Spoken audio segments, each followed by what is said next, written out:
Difficile de parler de la pratique du sport sans évoquer l'équipement sportif adéquat. C'est ainsi qu'à chaque discipline sportive correspond un équipement bien précis permettant aux athlètes de produire des résultats. Le constat est clair qu'à chaque discipline, son équipement. D'ailleurs, on en trouve partout dans les rues. Parce qu'on fait le sport, on dégage l'acide. Donc il faut un matériel qui supporte l'acide. Voilà pourquoi vous allez voir un tissu. Les tissus ont toujours une tendance de polyester.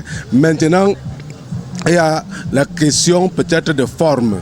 Maintenant, si vous faites haltérophilie, ou alors vous faites le football, vous ne pouvez pas avoir le même matériel parce que là maintenant c'est question de convenance.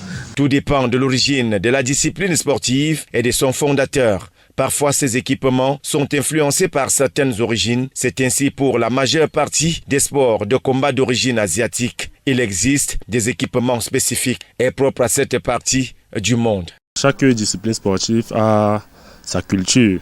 Nous avons par exemple des basketteurs qui jouent avec des tenues avec les manches coupées pour faciliter la transpiration, l'évacuation de l'énergie.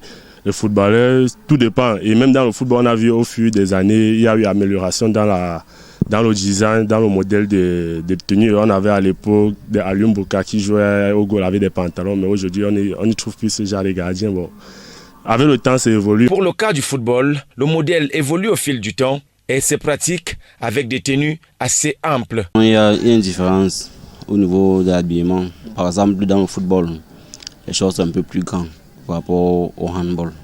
L'athlétisme, par exemple, ils sont les cyclistes. En définitive, à chaque discipline, un équipement bien défini afin de permettre aux athlètes de se faire une identité propre à la discipline pratiquée.